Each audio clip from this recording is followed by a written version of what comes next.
하나님은 살아계십니다. 우리 주위분들과 인사합시다. 반갑습니다. 잘 오셨습니다. 오늘 두 분 우리 찬양을 드렸습니다. 우리 찬양 아름답죠? 가사 내용이 더 마음에 와닿는 그런 찬양이었습니다. 보니까 내가 가장 잘한 일, 예수 믿는 것이고, 내가 후회하지 않는 것, 예수를 따르는 것이요. 그리고 나의 소원은 예수님 닮아가는 것입니다. 이런 가사였죠. 부르심에 대한 감사하면서 살겠다라는 그런 다짐과 결단의 그런 찬양이었던 것 같습니다. 부부가 단마음으로 찬양을 드리니까 더욱더 아름답고 본마음이 와닿는 그런 찬양 감사를 드립니다. 자, 오늘 우리 스가랴서 우리 10장입니다. 우리 스가랴 10장인데요. 우리 제목이 흩어진 백성들을 모으실 그런 하나님에 대한 내용이 기록되었습니다. 우리 스가랴서 10장은 우리가 수요일 날 9장을 했죠. 9장의 연속이라고 할 수 있습니다. 9장의 주 핵심 내용이 뭐였나요? 다시 오실 예수님, 메시아에 대한 이야기이면서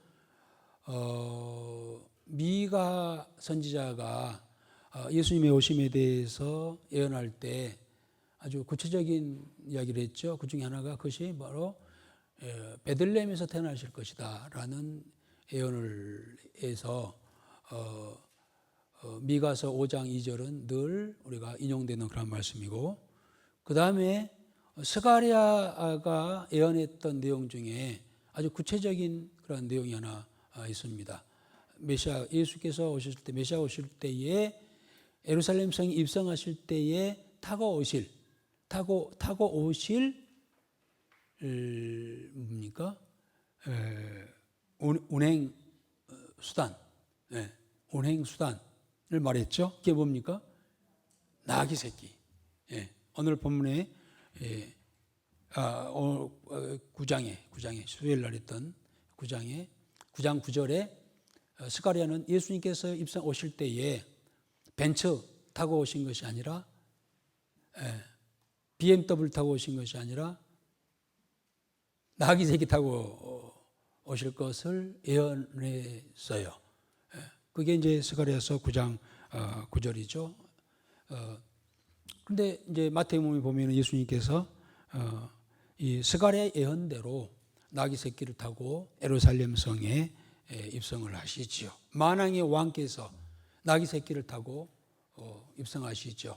가장 겸손의 모습을 보여주는 그러한 장면이라고 할 수 있겠습니다만은 그것을 예언했던 선지자가 바로 스가랴입니다. 그래서 이 스가랴의 오실 메시아에 대한 이야기가 아주 9장에 구체적으로 기록이 되었습니다만 그 연장상에서 이 10장이 계속 되어지고 있습니다. 스가랴서를 우리가 처음에 제가 일장할 때 스가랴서는 구약의 계시록이다 라고 이렇게 말씀드린 적이 있을 겁니다. 물론 스가랴서만 그런 게 아니죠. 뭐 에스겔서, 다니엘서, 뭐 역시 구약의 계시록이라 할 만큼 묵시적인, 애언적인, 묵시적인 표현이 많이 있지요. 그래서 소위 난해한 구절들이 많아요. 잘 몰라. 읽어가지고는. 그래서 사실 스가랴서 하면은 9장 9절, 메시아가 나귀 새끼 타고 온다. 이야기만 하고 말아요. 스가랴서. 안 읽어. 어려우니까. 또 미가서도 5장 2절, 베들레헴에서 태어나신다고 해서 미가가 이야기만 하지 미가서 전체적인 이야기를 보려고 하지 않아요. 왜냐하면 어렵다고 생각을 하거든요. 사실 어렵습니다. 그러나 우리가 여러분 구약의 성경의 총 주제가 뭐죠? 총 주제. 신구약 66권 성경의 총 주제가 뭐예요? 총 주제가 먼저 그렇게 물어야 되겠네요. 성경 신구약의 주인공이 누굴까요? 구약에도 아브라함 아닌가? 다윗 아닌가요? 구약의 주인공 다윗이죠? 아니요. 그러면은요. 예수예요. 예수. 메시아 예수. 예수님이 신구약의 주인공입니다. 그러면 구약의 주제가 뭘까요? 그렇습니다. 그 주인공 대신 예수님이 오실 것이다 라고 하는 것이 주제예요. 그 신약은 오셨어. 구원자가 오셨어. 구세주가 오셨어. 기쁘다 구주 오셨어 하면서 오신 예수에 대해서 이야기하고 있고요. 그리고 요한계시록은 그렇습니다. 너무 잘 알고 계시네요. 다시 오실 예수님에 대한 이야기예요. 그러니까 우리가 성경을 읽을 때 한 절 한 절 읽으면 너무 어려운 게 많아요. 단어도 어렵고. 그러나 이것만 읽지 않는다고 한다면, 다시 말하면 성경의 주인공은 예수요, 구약의 주제는 그 예수가 오신다는 이야기를 수많은 사람들이 한 이야기가 기록된 책이요, 신약은 오신 예수님을 많은 사람들이 또 보고 듣고 기록한 책이 신약이요, 요한계시록은 요한이 다시 오실 예수님에 대해서 기록한 책이다. 이것만 딱 기억하고 있다고 한다면요, 성경 어렵지 않아요. 거기에 그 중심만, 그 초점만 놓치지 않는다고 한다면 결코 어렵지 않아요. 자, 그래서 우리가 지금까지도 선지서 이사야서부터 시작해가지고 지금 소선지서 11번째죠. 대선지서 5권하고 소선지서 12권 중에 오늘 소선지서 11번째인 이 스가랴서까지 왔습니다만은, 자, 다른 거 다 잊었다 할지라도요, 우리 뇌리 속에 남아있는 게 있어야 될 텐데, 그게 뭐냐면은, 뭐가 남았나요? 뭐가 남았어요? 모두가 선지자들이 하는 공통적인 이야기가 뭐였어요? 메시아가 오신다는 거예요. 오실 것이라는 거예요. 그 이야기예요. 그것만 잊지 않는다고 하면은, 그거 기억하고 있다고 한다면 100점이에요. 다 잊어버린다 할지라도 17명인가요? 12명, 4명, 16명. 16명의 대소선지자들이 한 이야기는 앞으로 메시아가 오신다는 이야기다. 이것만 기억하고 있다고 한다면 100점이라니까요. 그 이야기예요. 그것만 놓치지 않는다고 한다면 성경을 그렇게 어려운 것은 아니다 라고 이렇게 말씀을 드릴 수가 있겠습니다. 자, 그래서 오늘 10장도 그냥 그런 생각 없이 읽으면요, 정말 단어 하나하나가, 또 구절 한 구절 한 구절이 좀 소위 난해하다고 할 수가 있겠는데, 말씀드린 것처럼 장차 예수께서 오신다. 좀 더 철임이죠. 좀 더 범위를 넓게 했을 때는 다시 오신다. 더 넓게 했을 때는 오셔서 뭐가 이루어진다? 천년왕국이 이루어진다. 더 넓기는 이제 영원한 천국. 이 이야기를 하죠. 에스겔 같은 경우도, 에스겔은 그야말로 그가 앞으로 정말 완전하게 오게 될 그런 천국에 대해서 아주 구체적으로 보고 우리 이야기해 줬잖아요. 대부분 선지자들이 보면은 바로 그 이야기입니다. 가까이는 예수님의 초림, 구원자로 오실 예수님. 좀 더 멀리는 그가 이제 다시 심판주로 오실 예수님. 더 멀리는 그가 오셔서 천년왕국이 이루어진다. 그리고 그 후로 영원한 하나님의 나라가 이루어진다. 이루어져 있고 우리는 거기에 간다라는 이야기예요. 이것만 우리가 잘 이렇게 구분해서 기억하고 있고 생각하고 있다고 한다면, 말씀들이 거기다 대입시키면은 그렇게 어려운 것은 아니다 말씀을 먼저 드리고 시작을 하겠습니다. 왜냐하면은 좀 어렵기 때문에 어렵게 생각하지 말자라는 의미에서 말씀을 드립니다. 자, 오늘 이 10장도 말씀드린 것처럼 9장에 곧 9장은 예수님께서 심판주로 오신다. 구원자로 오신다는 이야기가 기록되어 있는 것에 대하여 연장이라고 할 수 있다고 말씀을 하고 있습니다.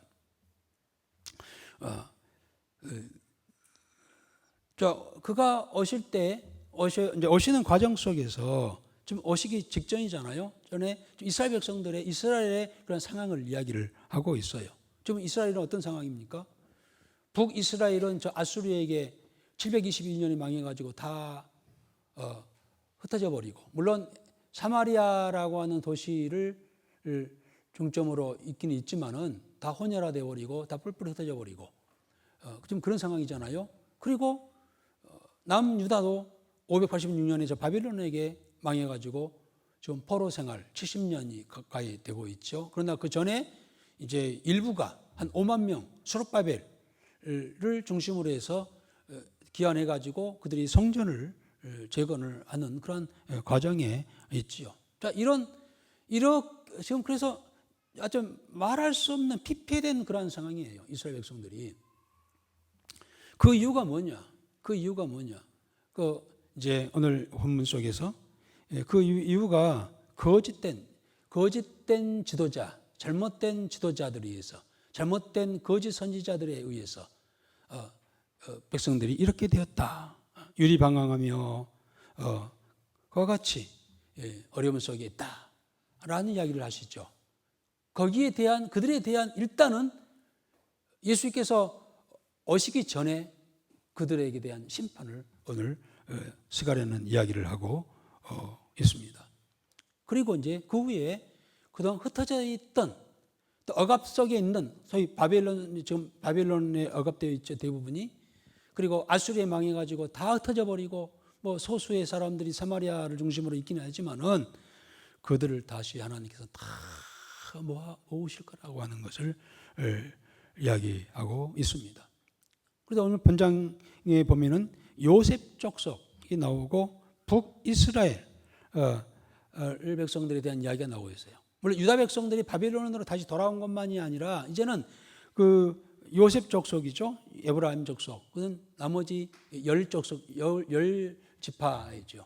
그들은 이제 아수르에 의해서 다 이렇게 흩어져 버렸고요. 그들까지도 다 모으겠다는 겁니다.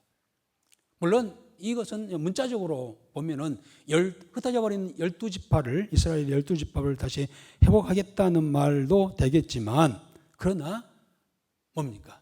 이것은 앞으로 있어질 메시아가 오셔서 이제는 모든 이방인들까지 다 택한 백성들을 다 모으시겠다고 하는 그런 의미를 내포하고 있습니다. 오실 그 메시아는 어떤 분이신가? 네 가지의 형태를 이야기하고 있어요. 모퉁이 돌, 말뚝, 싸우는 활, 권세 잡은 자로 묘사가 되어 있지요. 그래서 이 메시아 되신 이분이 이러한 능력과 권능을 가지고 계신 메시아가 유다를 통하여 곧 다윗의 후손으로 오셔서, 물론 혈통적으로는 그와 같이 이 유대 민족을 통하여 오시지만, 그러나 그의 구원의 범위는 12지파만이 아니라 이스라엘 백성들만이 아니라 이제는 그들이 12지파가 상징하는 온 열방, 온 인류, 모든 사람을 위하여 구원코자 이 땅에 오실 것이다 라고 하는 것이 오늘 본문의 그러한 전체적인 내용이라고 할 수가 있겠습니다. 그래서 먼저 그러기 전에 심판이 먼저 있게 되죠. 저는 이걸 읽으면서 세례 요한은 예수님보다 6개월 먼저 태어났습니다. 그리고 이제 그가 이제 사역을 하면서 그가 나타나서 예침 소리가 있죠. 보라, 세상 죄를 지고 한 하나님의 어린 양이로다 라고 하면서 이제는 회개하고 그가 오심을 영접하라 라는 그러한 소리를 외치죠. 그러니까 자신은 앞으로 오실 메시아가 오실 그 길을 예비하러 왔다. 그 메시아를 영접하기 위해서는 뭐하라? 회개하라 라는 외침을 외치죠. 그와 같이 오늘 어쩌면은 이 스가랴도 앞으로 메시아가 올 텐데 그 전에 악과 죄악이 제거되어야 된다는 것이죠. 그래야만이 그 메시아 되신 예수님을 우리가 영접할 수 있다라고 하는 큰 틀에서의 그런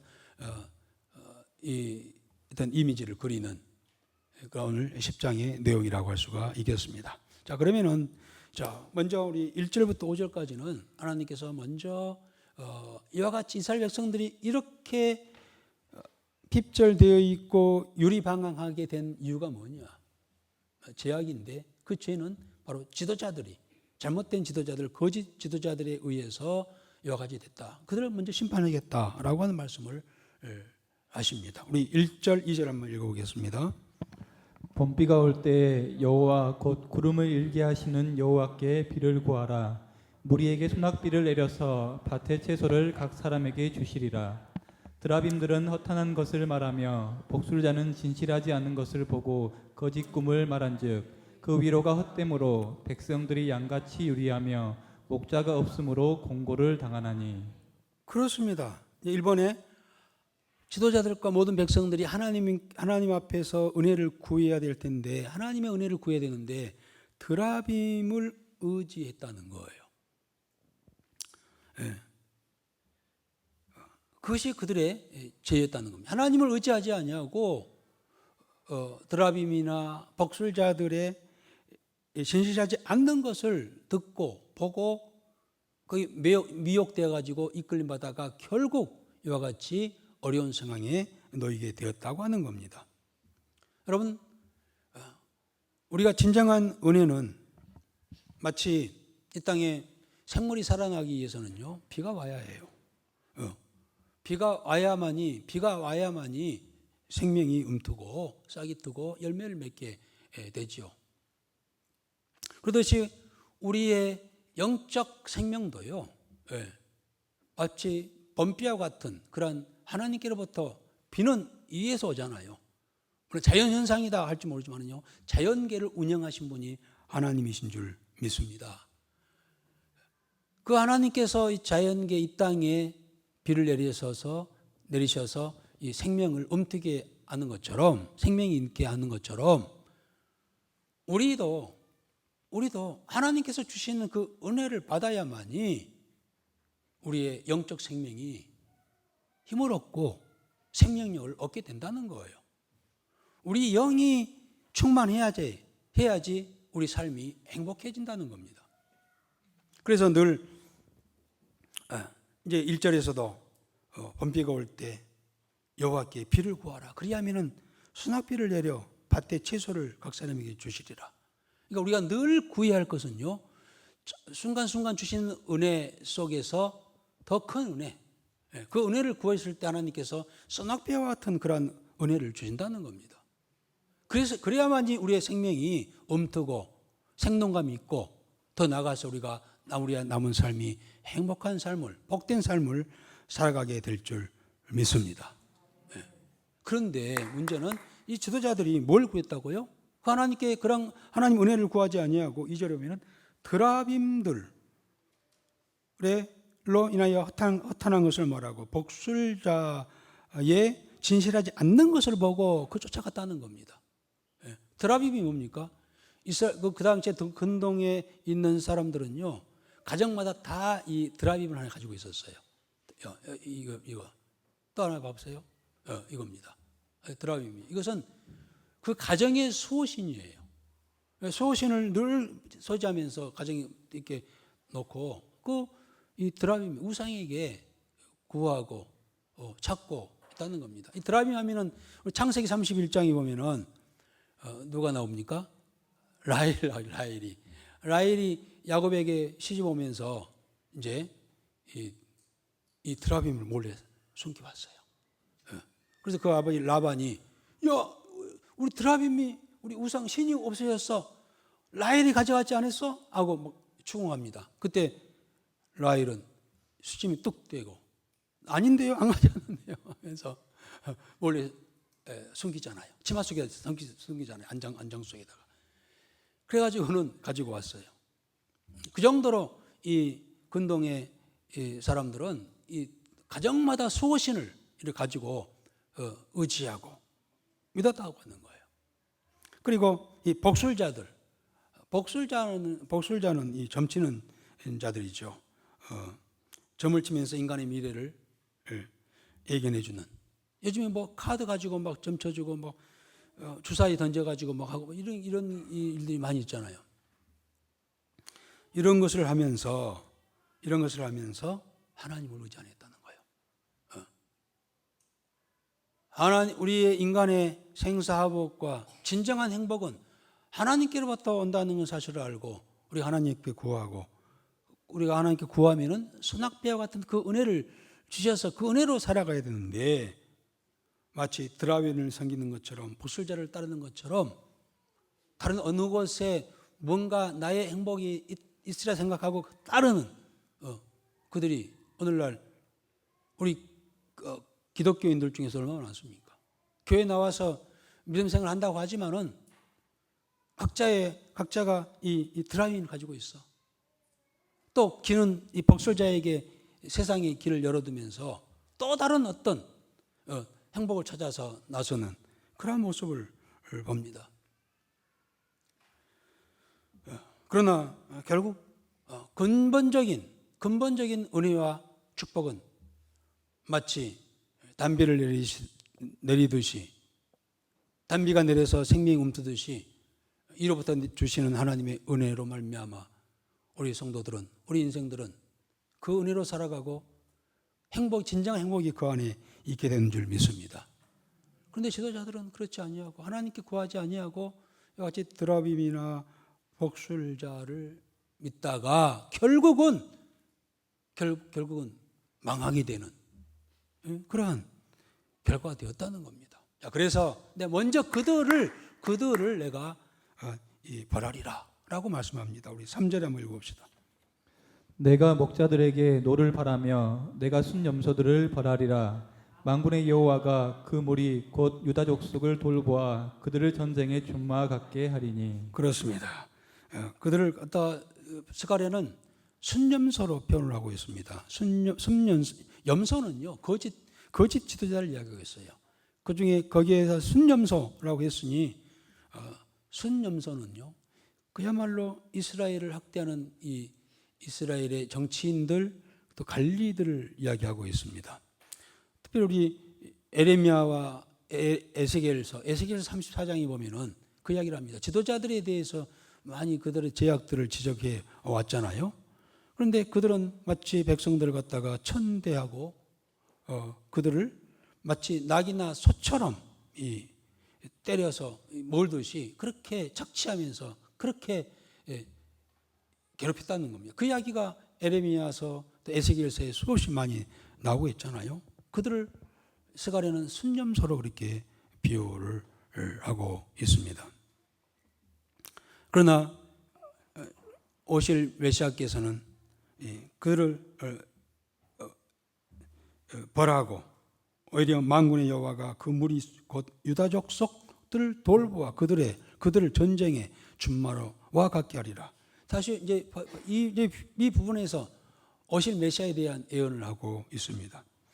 지도자들이라고 세워놨는데 오히려 백성들을 괴롭히는 자들이 되었고 그러나 진정한 화평과 그들을 평화롭게 할 메시아를 보내줄 텐데 오시게 할 텐데 그들이 유다 족속들을 돌봐 주시고 그들을 전쟁의 준마와 같이 영맹스럽게 하리라라고 이렇게 예언을 하고 있습니다. 계속해서 그 메시아가 오셔서 하시는 그러한 활동에 대한 말씀을 하죠. 그가 오시는 그런 모습을 네 가지로 이렇게 표현을 하고 있습니다. 우리 4절, 5절 읽어봅시다. 모퉁이 돌이 그에게서 말뚝이 그에게서 싸우는 활이 그에게서 권세 잡은 자가 다 일제히 그에게서 나와서 싸울 때에 용사같이 거리의 진흙 중에 원수를 밟을 것이라. 여호와가 그들과 함께 한즉 그들이 싸워 말탄 자들을 부끄럽게 하리라. 그렇습니다. 네 가지 표현이 나오고 있습니다. 이것은 그리스도의 메시아의 메시아가 오셔서 하실 그 역할이라고 할 수가 있겠습니다. 먼저는 모퉁이돌이 될 것이다. 우리는 모퉁이돌에 대한 이야기를 많이 들었죠. 모퉁이돌은 이 건물을 튼튼하게 서게 하는 아주 중요한 그러한 이 돌이죠. 그래서 이 모퉁이돌은 이 건물의 이쪽 면과 저쪽 면을 연결하는 그러한 역할을 하고 있지요. 다시 말하면은 예수님께서 모퉁이돌로 오신다고 하는 것은 역사의 모퉁이돌, 곧 BC와 AC를 의 분기점이 되어 주시고 기점이 되어 주시고 기준점이 되어 주신다고 하는 것이죠. 그래서 예수님은 역사의 이 히스토리가 되어 주시죠. 그의 예수님께서 오심으로 BC와 AC가 나눠지는, 그래서 역사의 모퉁이돌 기준점이 되어 주신다고 하는 겁니다. 더 나아가서는 이 교회, 예수님께서는 교회의 머릿돌이 되어 주신다라고 그렇게 말씀하시죠. 그건 신약의 이 교회의 머리가 되시고, 이 교회의 머리가 누구십니까? 바로 예수님이시죠. 뿐만 아니라 교회의 머릿돌이지만은 우리 개인의 삶에도 예수님은 모퉁이돌이 되어 주시는 것이죠. 내가 예수를 믿기 전과 믿은 후에 내 삶의 분기점이 되어 주시는 분이 바로 예수님이시라고 하는 겁니다. 그래서 모퉁이돌로 오신다고 하는 것은 인류의 그러한 BC와 AD의 그런 기점이 되어 주시는 아주 중요한 역할로 오신다고 하는 그런 의미를 가지고 있죠. 두 번째는 말뚝이라고 했습니다. 말뚝은 하나님의 나라를 튼튼하게 지탱하는 버팀목으로서의 메시아가 역할을 하신다는 말씀이 되겠고요. 싸우는 활이라고 했죠. 자기 백성들을 그에게 나오는 죄 백성들을 원수의 세력으로부터 지켜주신다고 하는,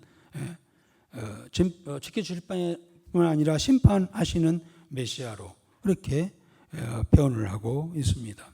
세 번째는 권세 잡은 자라고 했습니다. 그것은 이 땅에서의 권세뿐만 아니라 예수님께서는 하나님의 나라의 왕으로, 만왕의 왕으로 영원토록 통치하시는 통치자의 메시아로 오실 것을 그렇게 표현을 하고 있습니다. 그러니까 예수님의 역할 네 가지죠. 모퉁이돌, 말뚝, 싸우는 활, 권세 잡은 자. 그래서 이 스가랴는 오실 메시아에 대하여 아주 구체적으로 아주 이렇게 예언하는 그러한 부분이라고 할 수가 있겠죠. 자, 이렇게 메시아가 오실 때에 하나님께서는 이제 흩어져 있는 모든, 이제 문자적으로는 이스라엘 백성들 12지파를 다시 모으겠다고 하는 그런 말씀이 이제 말씀을 주어주고 있습니다만은, 말씀드린 것처럼 이것은 이스라엘 백성 12지파만이 아니라 온 인류, 교회를 통하여서 앞으로 메시아가 오셔서 세워질 교회를 통하여서 온 열방이 다 주께로 돌아올 것에 대하여 예언을 하고 있지요. 우리 6절 7절 한번 읽어보겠습니다. 내가 유다 족속을 견고하게 하며 요셉 족속을 구원할지라. 내가 그들을 긍휼히 여김으로 그들이 돌아오게 하리니 그들은 내가 내버린 일이 없었은 같이 되리라. 나는 그들의 하나님 여호와라. 내가 그들에게 들으리라. 에브라임이 용사 같아서 포도주를 마심같이 마음이 즐거울 것이요 그들의 자손은 보고 기뻐하며 여호와로 말미암아 마음에 즐거워하리라. 그렇습니다. 지금은 흩어져 있고 사라져버린 것 같은 그러한 분위기지만은 북이스라엘 10지파가 또 유다지파 2지파는 바빌론에 포로 잡혀 있는 상황이지만은, 그러나 반드시 하나님께서는 약속하신 바대로 그들을 다 불러 모으실 거라고 하는 겁니다. 그런데 중요한 것은 이제 그들만이 아니라, 말씀드렸죠, 하나님의 초점은 이스라엘 백성들에게 있는 거 아니죠. 이스라엘 백성들은 못자리판에 불과하지요. 먼저 그들을 불러서서 그들을 통하여서 열방 모든 백성들에게, 모든 열방에게 하나님이 살아계신 것을, 그리고 복음을 증거하기 위해서 그들을 일시에 먼저 부르셔서 사용하셨을 뿐입니다. 그래서 그들은 이 복음의 생명의 못자래판이라고 늘 이야기를 제가 하고 있습니다만은 이제 그들을 이제 물론 문자적으로는 그들을 다시 다 모으겠다고 하셨지만은 그들을 통하여서 이제는 온 인류를 구원코자 예수께서 오신다는 말씀을 그렇게 하고 있습니다. 그리고 이제 그들을 8절, 10절까지 다시 읽어볼까요? 내가 그들을 향하여 휘파람을 불어 그들을 모을 것은 내가 그들을 구속하였음이라. 그들이 전에 번성하던 것 같이 번성하리라. 내가 그들을 여러 백성들 가운데 흩으려니와 그들이 먼 곳에서 나를 기억하고 그들이 살아서 그들의 자녀들과 함께 돌아올지라. 내가 그들을 애굽 땅에서 돌아오게 하며 그들을 아수르에서부터 모으며 기르앗 땅과 레바논으로 그들을 이끌어 가리니 그들이 거할 곳이 부족하리라. 그렇습니다. 이제 하나님께서 그렇게 표현을 합니다. 내가 그들을 부를 때 휘파람을 불어 그들을 모을 것이다. 목자들이요, 양들을 모을 때 휘파람 소리로 소리를 내어서 이렇게 양떼들을 모으는 모습을 연상케 하는 그러한 장면이라고 할 수가 있겠습니다. 그러듯이 하나님께서는 이제 흩어져 있는 바벨론에 흩어져 있고 또 사마리아에 뭐 이렇게 있고 그에 또 수많은 사람들이 많은 곳으로 흩어져 있는 이스라엘 백성들을 그같이 다 모으시겠다는 겁니다. 그 이유는 내가 그들을 구속하였음이라라고 그렇게 8절에서 이야기하고 있습니다. 이제 그들은 이미 이제 죄값을 치렀다는 거예요. 북이스라엘은 아수르에 의해서, 남유다는 바벨론에 의해서 죄값을 치렀다는 겁니다. 그런데 문제는 뭡니까? 죄값을 이제 치렀으면은 거기서 끝이 나야 되는데 그들이 돌아와서도 아까 우리 드라빈 이야기하고 복술자 이야기를 했습니다만은 그들이 돌아와서도 그것을 섬기고 계속 그러한 이 삶을 살아가죠. 그러지 말라고 하는 의미에서 그런 말씀을 했습니다만은 율법으로는 이 구원을 받았지만 이 죄값을 치렀지만은 완전치 않습니다. 그렇기 때문에 이제는 그들이 그 사건이 상징하는 예시하는 그런 메시아가 오실 수밖에 없다고 하는 것을 그렇게 말씀을 하고 있습니다. 어쨌든 일단은 그들을 이제는 아수르에 의해서 바벨론에 의하여 그런 죄값을 치렀으니 내가 다 모으겠다라고 말씀합니다. 그러나 우리가 그 배경에는 이제는 예수님께서 메시아가 오셔서 십자가에서 온 인류의 죄를 위하여 죄값을 치를 것에 대한 그런 예언적인 표현인 것을 우리가 잘 알 수가 있지요. 그리고 돌아오는 과정에서 10절에 보면은 그들을 애굽 땅에서 돌아오게 하고 그들을 아수르에서부터 모으며 길앗 땅과 레반으로 그들을 이끌어 가리니 그들이 거할 곳이 부족하리라고 말씀하고 있습니다. 이제 이스라엘 백성들이 만국에 흩어졌다가 다시 돌아온 것처럼 실질적으로 그들이 돌아왔지만은 땅이 부족할 정도로 그렇게 많은 사람들이 돌아왔습니다. 마치 애굽에서 430년 동안 종살이하다가 돌아왔잖아요. 그리고 아수르에서 한 몇 년입니까? 거의 한 700년 동안 지배를 받고 흩어져 있다가 돌아옵니다. 돌아왔을 때 땅이 부족할 정도라고 하는 겁니다. 지금도 그런 현상이 일어나죠. 지금 현 역사에 이스라엘이 팔레스타인 땅을 2000년 만에 돌아왔습니다만은 그들이 현재 유대인들 한 500만 명 살고 있어요. 그럼 나머지는 대부분 다 흩어져 있죠. 500만 명이 들어오니까 이 팔레스타인 땅이 비좁아요, 사실은. 그래서 이제 이런저런 이유로 전쟁이 일어나고 거기에 살고 있었던 팔레스타인 사람들을 막 몰아내고 지금 가자 지구를 갖다가 완전히 정복해가지고 막 관광도시로 만들고 이스라엘에 편입시켰다 이렇게 이야기를 하고 있습니다만은 어쩌면은 물론 그 당시에도 이스라엘이 백성이 돌아와가지고 그런 일이 있었습니다만 현 이 역사 속에서도 지금 그런 일이 일어나고 있습니다만은 아무튼 땅이 부족할 정도로 많은 이 백성들을 돌아오게 하리라 라고 이렇게 말씀하지요. 그리고 이 길앗 땅과 레바논으로 그들을 이끌어 가리니라고 했습니다. 돌아온 그들을 어떻게 하시겠다는 겁니까?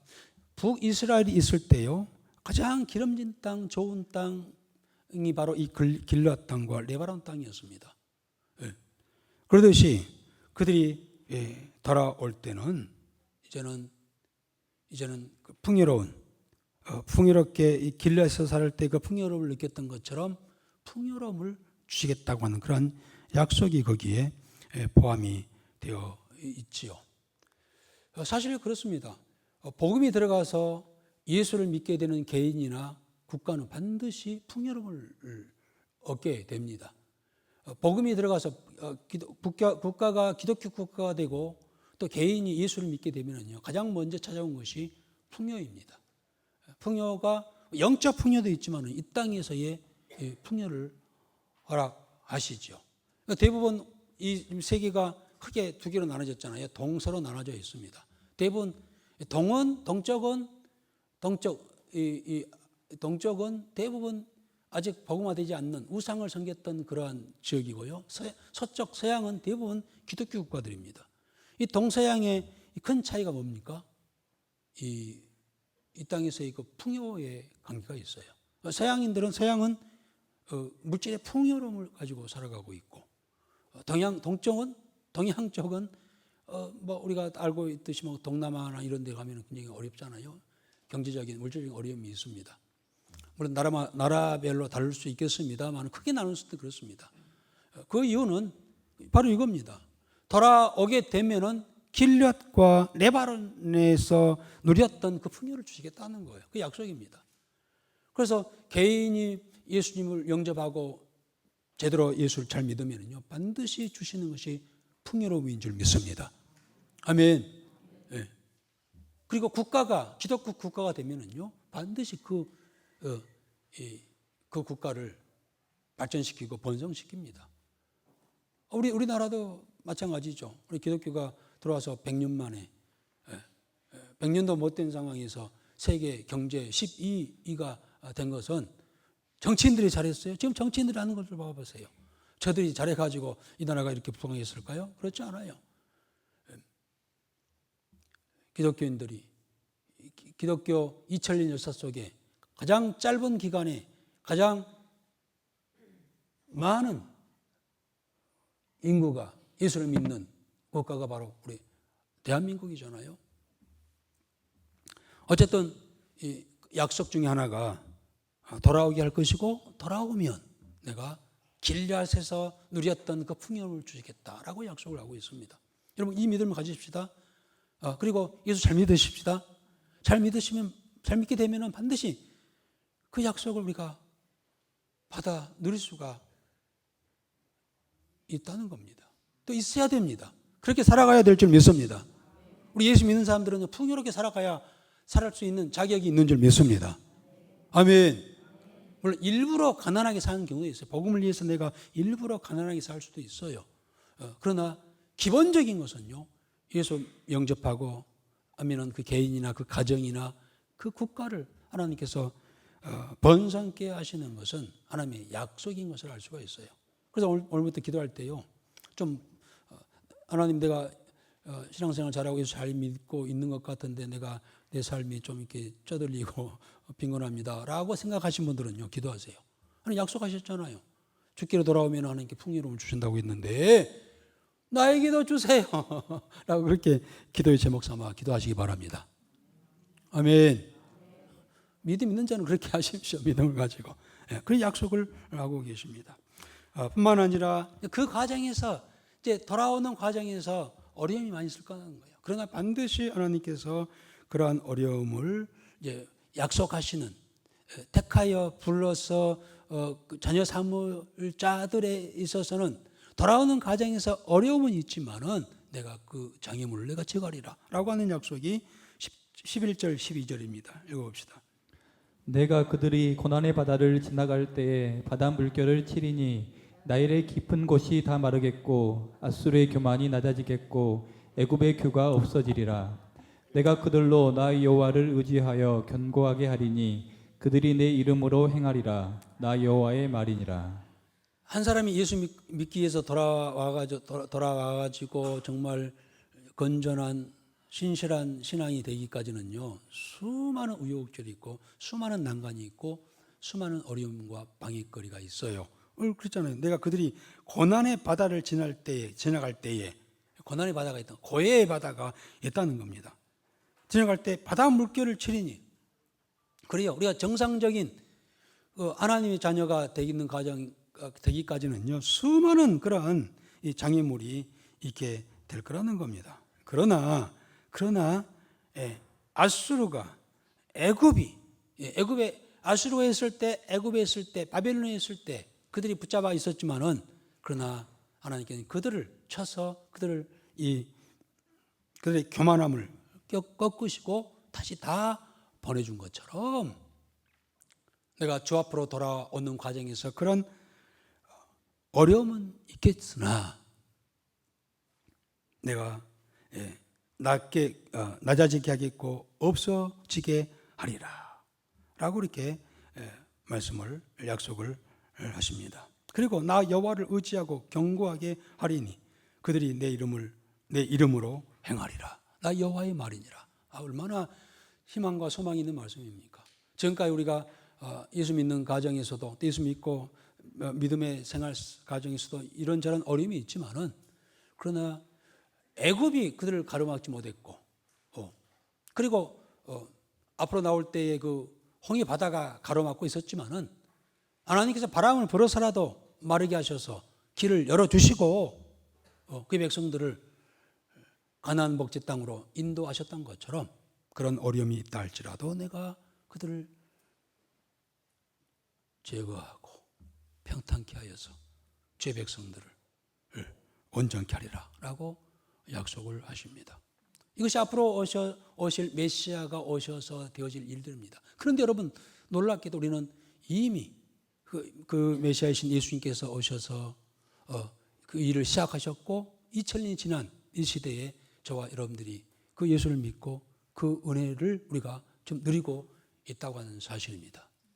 그 약속을 우리가 오늘 주신 말씀들을, 사실 여러분 설교 시간, 이 설교 예배 때는요, 이 본문에 충실하다 보니까 구체적인 적용을 이야기를 많이 못하고 있습니다만은, 아무튼 주보 뒤에 보면 적용과 나눔을 잘 보시고 어떤 이 말씀에 대해서 적용을 잘 하시기 바랍니다.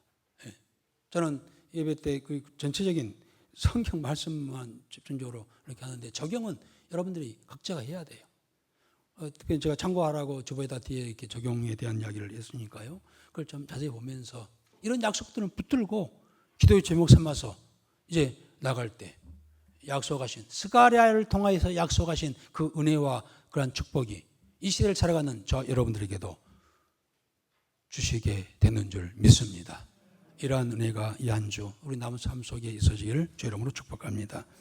오직 하나님, 오늘 또 거룩한 날을 기억하고 주의 성도들이 주의 전에 나와 주를 찬양하며 예배드리게 하시니 감사합니다.